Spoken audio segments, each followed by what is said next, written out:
Já vás všechny zdravím, opět z lesa. Je to zase po hodně dlouhé době. Už vidíte, že i v těch lesích jsme omezení tou možností hledání.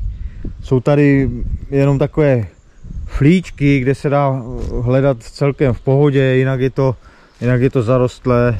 Kdyby to byla tráva, tak se to ještě dá, ale jsou tam malé stromky jako podrost vysemeněný z těch vysokých stromů, takže tam se hledat prakticky nedá, nebo dalo by se, ale musela by se ubrat citlivost a přišli bychom o spoustu cílů.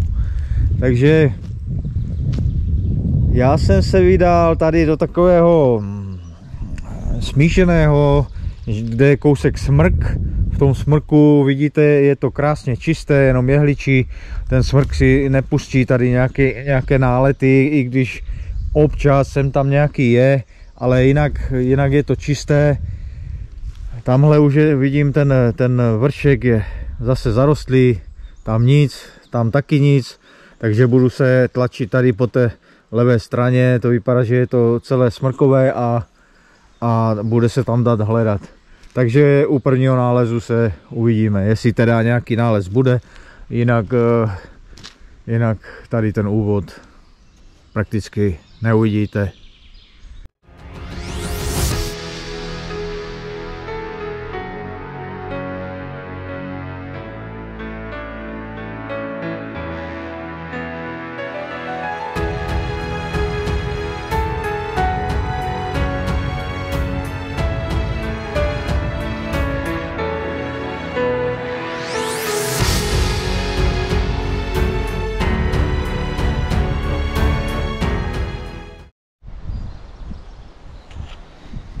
Tak, dámy a pánové, zdá se, že tady mám nějaký bronzík.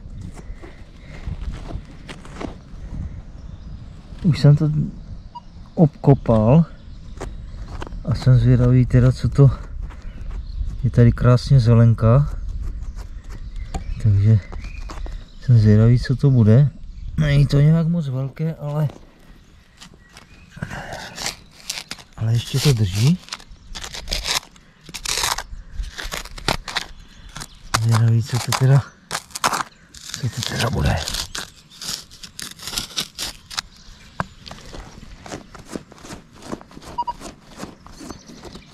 Je to takové úzké.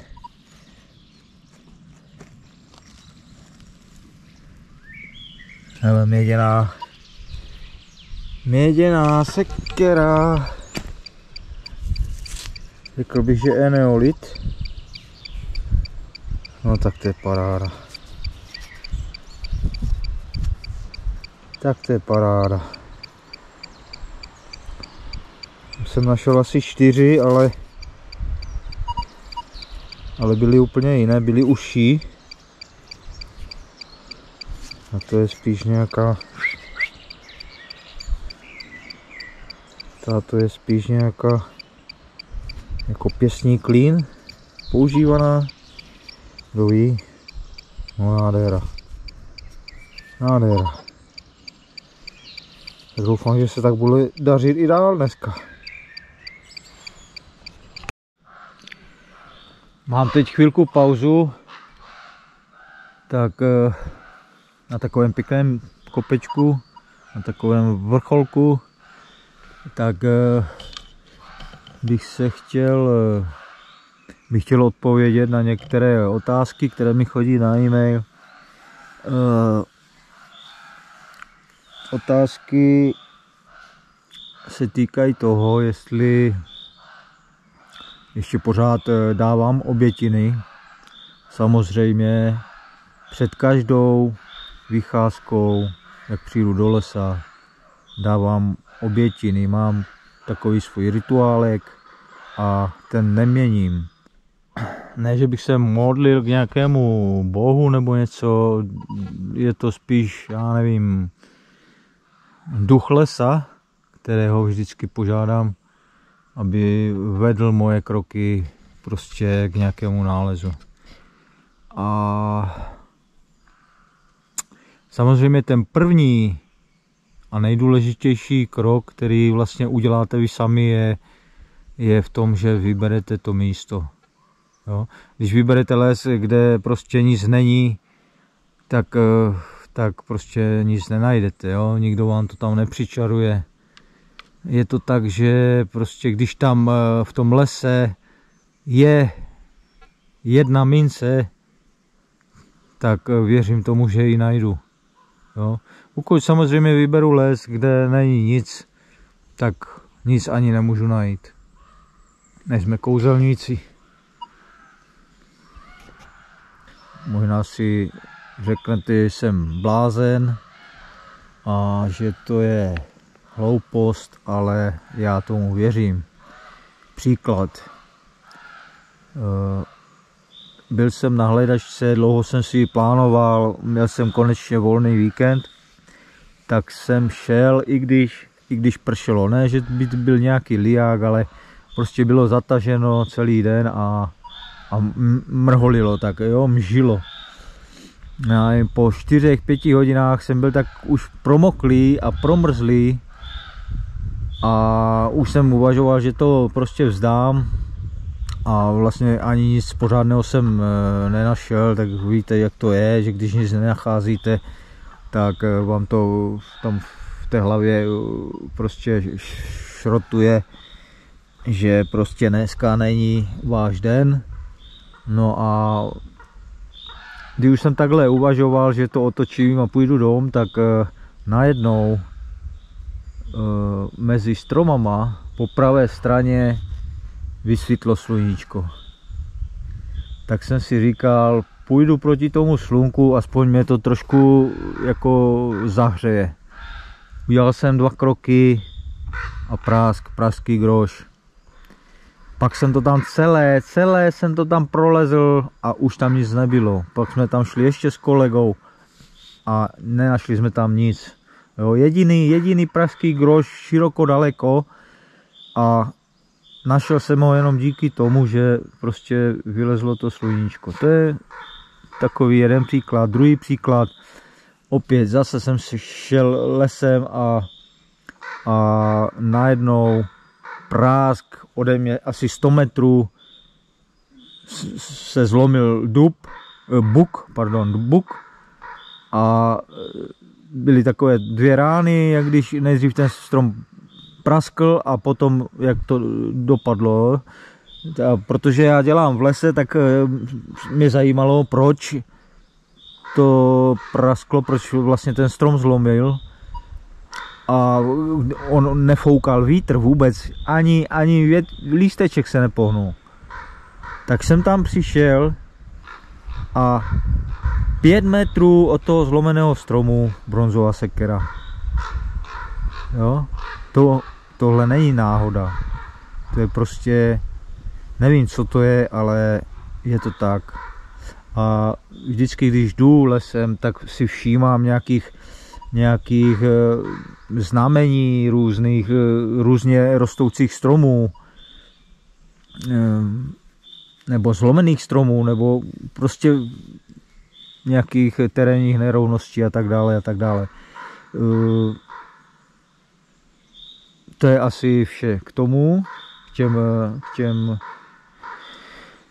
obětinám.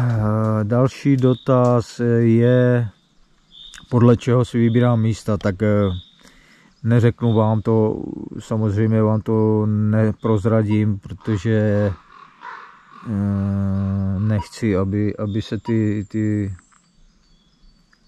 lesy plundrovaly, ale jedno takové hlavní, co je, tak prostě číst, hledat na internetu, nejenom v mapách, ale prostě hledat všude o historii obcí, která je v okolí, jo. Dám takový příklad, je nějaká obec, vyjedete si podle názvu obce historii té obce a vidíte, že třeba během 30leté války byla prostě vypálena Švédy, jo. To už vám něco může napovědět a od toho se odvíjí to další to další prostě hledání. No. Takže to je asi vše k těmto dotazům a já už se zase vydám něco najít. Tak a já tady mám. Hádejte co? Je to jehlice bronzová. Vidíte to zdobení? Nevím, jestli se to zaostří.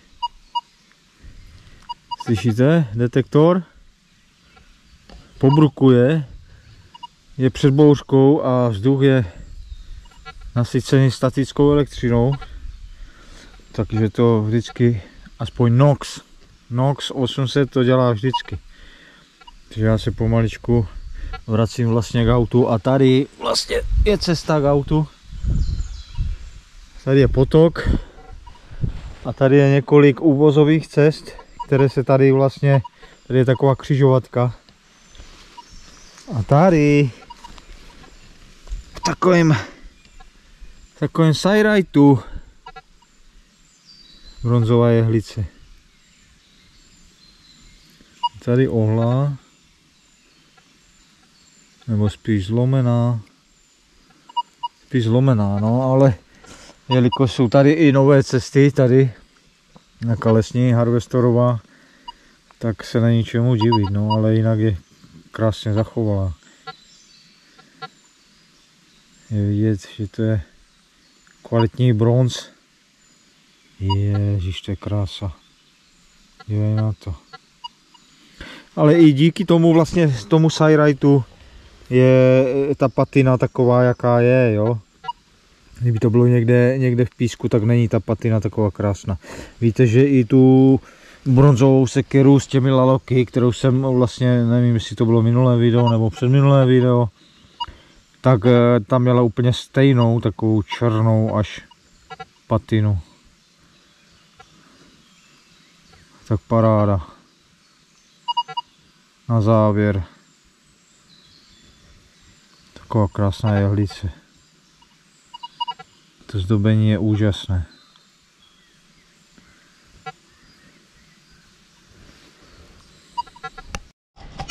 Tak a jsme na konci dnešního hledání.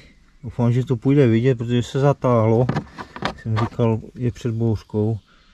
V jedné díře 5 fénik a 10 fénik. Protektorát je to vlastně, no prostě víte co. To je nějaký krejcar, no pár měďáků. Tady, hele, špendlík, vypadá to jako jehlice, která je tady, nádherně zdobená, měděná sekera, úžasné, olova a nábojnice. Tady můžete vidět novodobý klín. Vidíte, že ten tvar se jinak moc nezměnil a je mezi něma několik tisíc let. Jo, když se podíváte, tak je to pořád ten stejný tvar.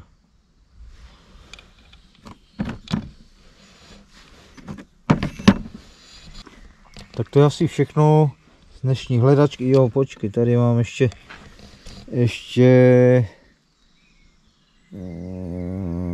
ty vole, ty jsem vzpomněl. No prostě knoflík manžetový, jo.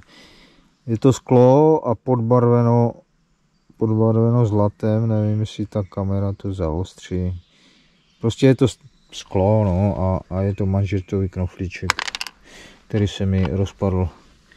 Je to podbarveno jako zlatou barvou. Asi je tam kytička nebo něco. Tak to je asi vše z dnešní hledačky. Držte se, ať vám to padá. Čus!